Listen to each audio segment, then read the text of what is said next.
Tadi catatan Anda nilainya berapa, Bibip? Wah, berat ya kalau untuk dikasih nilai. Tapi saya kira masih di bawah 5. Di bawah 5? Iya. Terutama karena? Ukuran saya adalah pertama pemberantasan korupsi. Pemberantasan korupsi, kita lihat betul apa yang sudah disuarakan dari bulan September mengenai Undang-Undang KPK, revisi Undang-Undang KPK, ternyata sudah terbukti. Termasuk melalui kasus Harun Masiku ini. Misalnya bahwa mau melakukan penggeledahan sulit dan lain sebagainya. Silahkan Pak Mahfud, dan saya ke Pak Luhut. Di bawah 5, Pak? Contohnya tidak fair. Misalnya hanya menyebut soal Masiku, soal KPK sulit menggeledah. Anda tidak melihat kasus besar lain yang dibuka justru hanya karena pemerintah yang bisa membuka. Kasus Jiwasraya itu kalau mau ditutup oleh pemerintah, tutup, tidak ada yang tahu. Tapi Erik diperintahkan buka. Saya ketemu Erik, buka. Saya sudah ketemu Presiden bahwa harus dibuka. Jiwasraya juga. Anda tidak tahu itu bahwa itu pemerintah. Kenapa hanya terfokus pada soal apa? Tidak bisa menggeledah dan sebagainya. Supaya ingat lihat, KPK itu didesain sebagai lembaga yang bisa melakukan tugas tanpa diintervensi. Kalau dia tidak bisa menggeledah, ya salahnya sendiri dong. Geledah, mau buru, gitu. Presiden juga mengatakan begitu. Ini terus terang. Baru kemarin saya bicara dengan Presiden. Pak Mahfud, jangan pikir bahwa saya membackup siapapun. KPK buru itu. Kenapa ada orang 5 kali dipanggil tidak datang kok dibiarkan? Kenapa ada orang tidak ketemu kok tidak dicari? Masa negara kalah? Gitu. Itu biar KPK yang bekerja. Gitu. Satu. Ntar dulu. Kejaksaan Agung. Coba. Ini tadi malam nih ya. Ada hasil survei dipertunjukkan.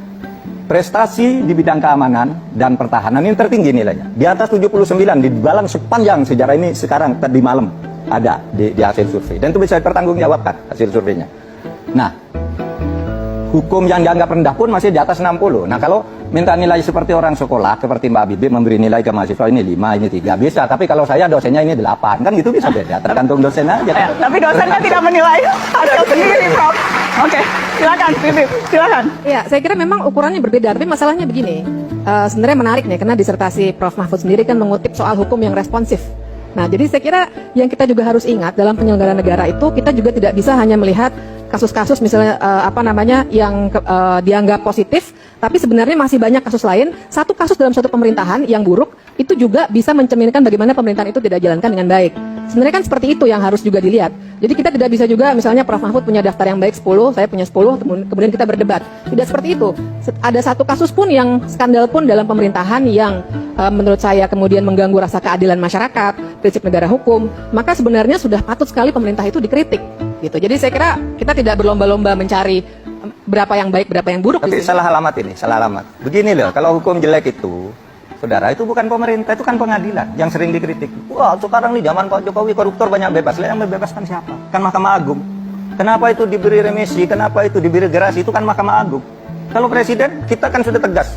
Tegakkan hukum tanpa pandang bulu. Yang tidak perlu diberi ampun, nggak usah diberi ampun. Tapi Mahkamah Agung yang membebaskan, lalu disalahkan ke pemerintah lagi. Kan gitu. Misalnya, urusan penegakan hukum yang dilakukan masalah Garuda, Asabri, Jiwasraya, itu kan dilakukan oleh Menteri Keuangan dan Menteri BUMN. Lalu prestasinya ini bukan dianggap hukum, dianggap prestasi bidang keuangan. Padahal ini hukum, ini penegakan hukum, gitu. Kenapa itu tidak dilihat seperti itu? Cara melihat itu harusnya lebih objektif. Bahwa ada kekurangan sudah pasti. Tapi dilihat juga dong prestasi-prestasinya agar bisa imbang. Dan yang menilai itu tentu publik, bukan satu orang Bibip. Kalau cuma Bibip gitu, saya bisa menilai sebaliknya. Oke. Satu orang gitu. Oke, yang jelas. Jadi,